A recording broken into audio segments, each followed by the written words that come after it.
Hello, welcome back to my channel. If you're new around here, my name's Kit, and this is my world. Thank you very much for joining me.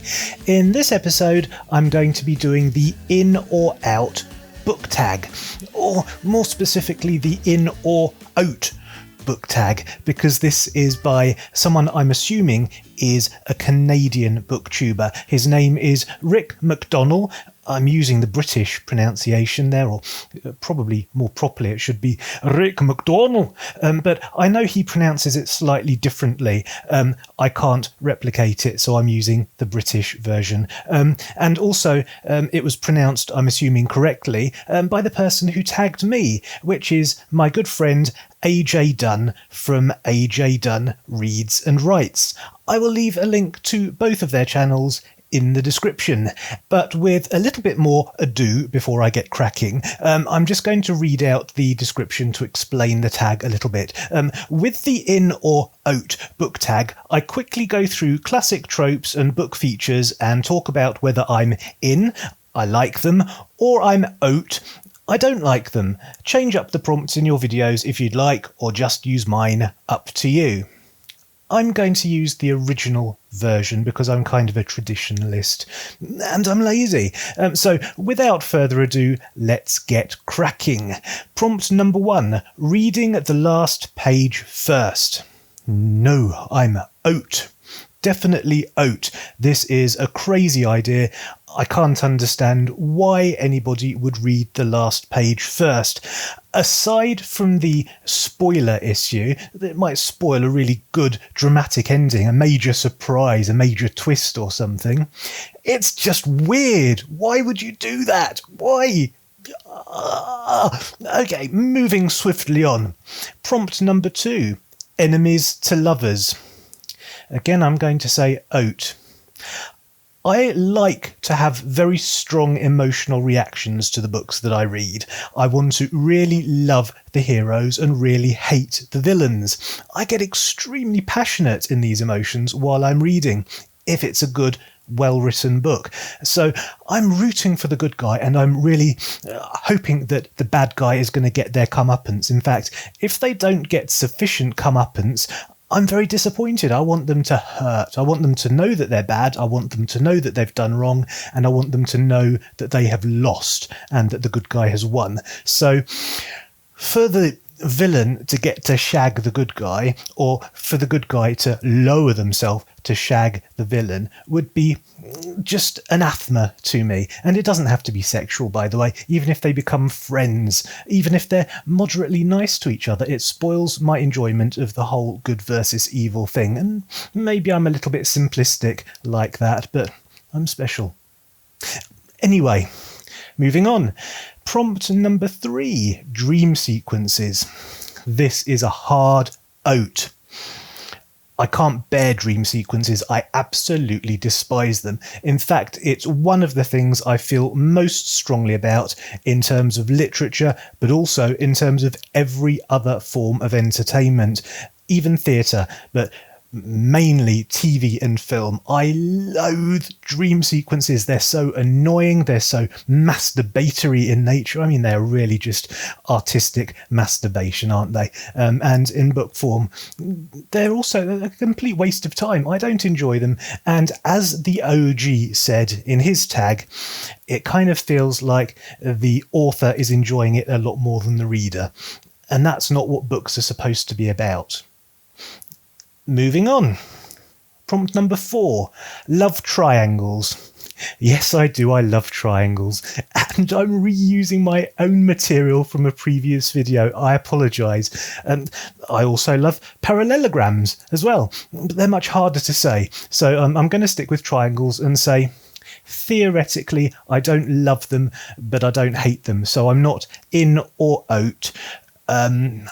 It entirely depends on the circumstances. It depends on the individual book and how well it's written and how important the love triangle is to the plot. Moving on. Number 5, cracked spines. Now, I'm in two minds about cracked spines. I don't mind them theoretically. on a second-hand book or a well-loved book. I've got books in my bookcase with cracked spines. I cracked those spines myself, not through deliberately cracking them, but just over the course of time, lots and lots of wear and tear. I am not a person who ever cracks a spine on purpose.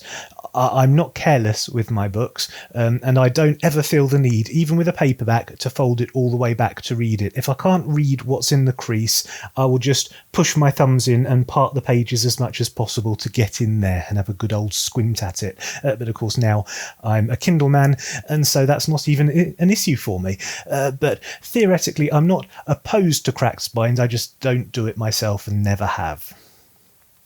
Number 6. Back to my small town. Now, I love returning to a small town in books and films and TV shows. I'm going to use Outlander as an example. There's lots of travel in the Outlander books and in the TV show. Travel in time and also travel across continents, several continents, and to different places, including various cities and villages and so forth. But I really love returning to Lallybroch, and I suppose that's my fantasy, my historical romance version of the back to the small town thing that might happen in more contemporary books, as literally going back to, I don't know, Des Moines or whatever. Des Moines isn't a small town, that's a city. What's a small town? Moving on. 7. Monsters are regular people. This prompt can be taken a couple of different ways. It can refer to monsters as in like human beings who are monstrous, serial killers. I love serial killers, not in the real world, but in fiction. Yes, I like that. I like that thing. I like to read about real people who are monstrous in some way. But I also kind of like monsters like werewolves and vampires, supernatural monsters. I like to see their human side as well. And that's very popular at the moment. I mean, vampires have always been kind of a romantic kind of character.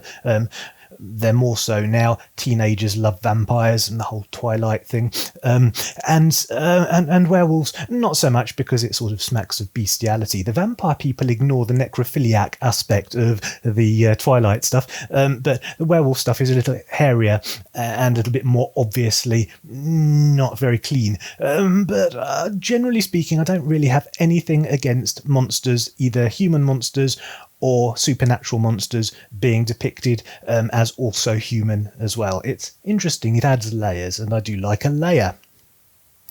Moving on. I left a little paragraph break. I needed to catch my breath, but I think that's important. So question number 8, no paragraph breaks. I don't like that. I'm out. Definitely out. I can't bear not being able to separate the sections that I'm reading and have a moment to cogitate and catch my breath and process. My brain doesn't process information the way normal brains do, because I'm a little bit special. So I need all the help I can get, really. I need a book to be laid out in a way that helps me to get absorbed in the story and doesn't distract me, but also doesn't make me have to work too hard, because I will just give up. So paragraph breaks are important for me to just be able to sustain the reading thing, but also to maintain immersion as well. I need to process. Moving on. Number 9, multi-generational sagas. I like multi-generational sagas. I can't answer this question any other way, because I'm a fan of the Catherine Kerr books, which aren't just multi-generational, but they're also multi-incarnational, if that's even a word, and if it isn't, it ought to be. I just made it up, and it's a good one. Multi-incarnational, because all the characters in Catherine Kerr's books reincarnate and reincarnate and reincarnate again, consistently throughout the books, and so you don't just get to follow the life of one character, but you also get to jump back in time and see them in previous lives and in future lives, and you get to see how all those lives inform each other and how a character might learn something or develop or evolve across several lifetimes. So I like that, and that's kind of an extreme version of the multi-generational saga. But I also like stuff where you can jump back in time and see someone's grandfather doing something and how that impacts their life in the present timeline. So I like that stuff as well. I like all the jumping backwards and forwards thing, as long as it's done well, as long as it's done consistently, and as long as it's not too rapid. I need to spend a long time with each character before jumping into another character. Otherwise, I get very disoriented. Moving on. Number 10, rereading. Hell yes, I'm in. Definitely in. All the way in. Rereading constitutes probably 90% or more of my overall reading experience. I like to reread and reread and reread again.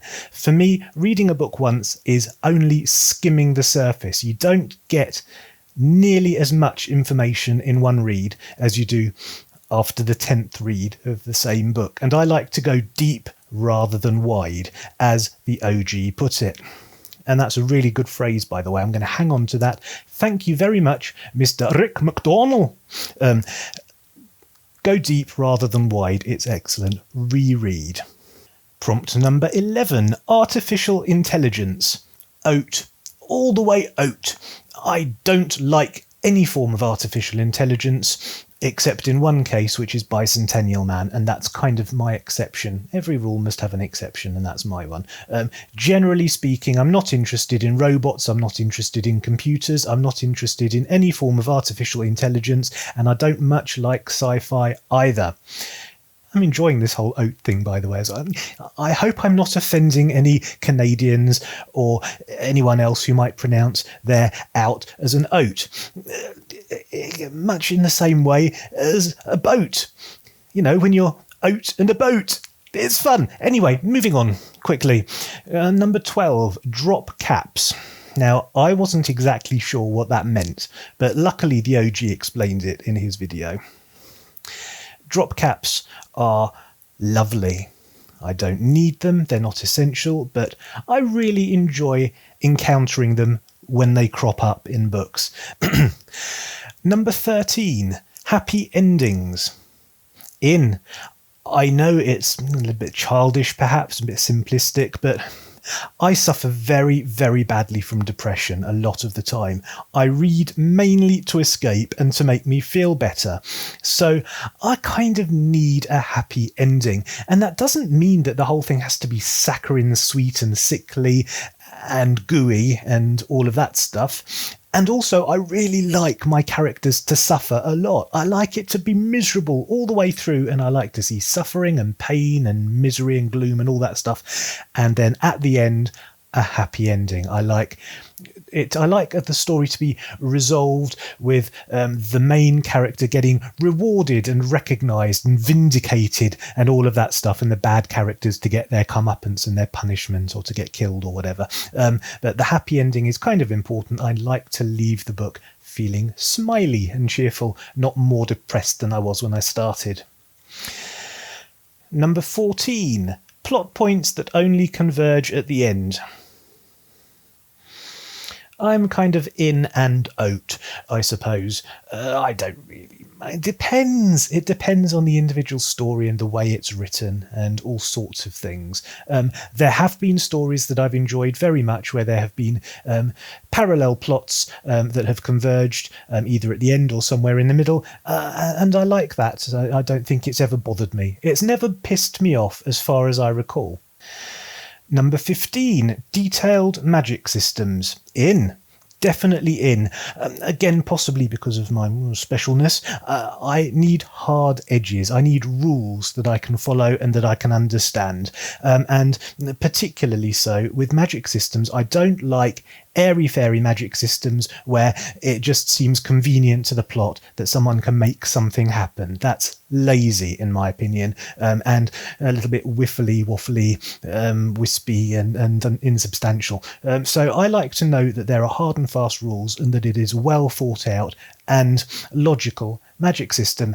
However, That doesn't mean that I need to have the whole thing explained to me in explicit detail, because that would be boring. So I like the author to know that there is a hard and fast magic system and to follow those rules in the writing. But really, I would prefer it for them to keep the description short and sweet and tell me what's happening, and I can just trust in the fact that those things are consistent throughout the book or through the series of books, because the magic system is a solid thing. I think that covers it. Number 16, classic fantasy races. I like dwarves and elves and hobbits and orcs and trolls and all those sorts of things. I don't dislike them, I like them, so I'm in. However, I'm perfectly happy not to have those races in a book as well. Number 17, Unreliable Narrators. Out. Very, very out. I need a reliable narrator. I feel immensely insecure if I think I'm being lied to in the real world or in a book. I need to know that what I'm being told is the actual information and that it's factual. And equally, it's important to me that the characters know that what's happening is factual, and that if a character tells another character something, that both of them know that that's all factual. I can't have any confusion. Communication is something that I've struggled with my whole life, and I need everything to be very, very clear and very honest and true and unambiguous. I don't do well with ambiguity. Can't even say it. Unreliable narrators are not my thing. Out. Number 18, evil protagonists. I've got nothing against that. Theoretically, it depends on how evil and in what way are they evil. But theoretically, I've got nothing against an evil protagonist, and I can even get behind them and root for them. I've got nothing against rooting for an evil one if it's like Dexter. Yeah, because he's not really evil, is he? Not really. I mean, he's a serial killer, but he's not evil. Anyway, moving on. 19, The Chosen One. Yeah, The Chosen One. Boring. That being said, I've grown up with the Chosen One trope, and a lot of my favourite books from the past have included that trope. So I hang on to my favourite books from the past with the Chosen One in them, but I don't really need a Chosen One trope to enjoy fantasy, and I'm kind of a little bit bored with it. So if you're writing a new fantasy book, you don't need to have a Chosen One anymore. Number 20, When the Protagonist Dies. I'm a little bit in and a little bit out on that one. Sometimes it's okay. Most of the time I would prefer them to live because I need a happy ending, but very occasionally it actually works if the protagonist dies. I've just read a book where I did not like the protagonist one little bit, and I was actually really glad when they died. But I'm not going to tell you what that book was because it might be a spoiler. Moving on. Number 21, really long chapters. Now, this is a definite out. I don't like long chapters. I like short chapters because I fall asleep, and I don't like falling asleep in the middle of a chapter. I like to be able to get to the end of the chapter if I'm starting to nod off, and then close the book knowing that I'm starting a new chapter the next time I reopen the book. So short chapters are definitely my thing. But AJ takes it a step further in their tag and says that they want publishers to get on board with shorter books. Yeah, AJ wants books to be shorter because apparently people have got shorter attention spans. And I need to go to war with AJ on this topic now, because just because a few people are morons, and just because possibly attention spans are diminishing because people are becoming more moronic, don't pander to that. Don't tell publishers to make books shorter to pander to people's inadequacies and uselessness. Make books longer. Force people to increase their attention spans and their intelligence and their breadth of knowledge and understanding. My God, AJ, I'm surprised at you, my friend. So yes, I would like short chapters, but in long books. And certainly publishers should keep books long and not pander to the small minority of people who aren't capable of enjoying a long book, because that's just crazy, in my humble opinion. Moving on. 22. French flaps. Ooh, AJ, I'm aroused. French flaps. Yes, I was unfamiliar with the concept of French flaps. I don't think I've got any French flaps myself. In theory, I like French flaps. They're good. I'm in. And moving on, Deckled Edges. Again, I had to look this up. I was unaware of Deckled Edges. And this time I'm out. Very much out. I need hard edges, I need smooth edges, I need everything to line up and be neat and tidy, because I'm also a little bit OCD as well, and I don't like the messiness of Deckled Edges. It's not so much a tactile thing, it's to do with the aesthetics and the messiness thing. And also just because it seems incomplete or shoddily made in some way, and so that doesn't really float my boat, I'm afraid. Number 24. Signed copies by the author. I've never understood the autograph hunting thing. Moving on. Number 25. Dog-earing pages. Now, this is a scary one for me because not that long ago I received death threats over this. I will hunt you down and I will kill you. So I'm just going to say out.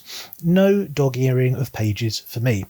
It's never happened. I've never done it. I promise, I swear, I've never done it. Never dog-eared a page in my life. No, out. Number 26. Chapter titles instead of numbers. Instead of numbers? No. I need a numerical system. I need numbers. It's easier for me to remember which chapter I'm on if it's numbered than if it's titled. But I like both. I like to have a chapter number and then under that a title, because then that covers all bases. That's all of them. 26. I'm done. Am I done? I'm done. Well, on that note, I'm going to call it a day then. Thank you very, very much for watching. I hope you enjoyed it. If you did and you haven't already, you know what to do. Please hit the subscribe button, hit the like button, share, comment, do all the good stuff, and I will see you next time. See you later.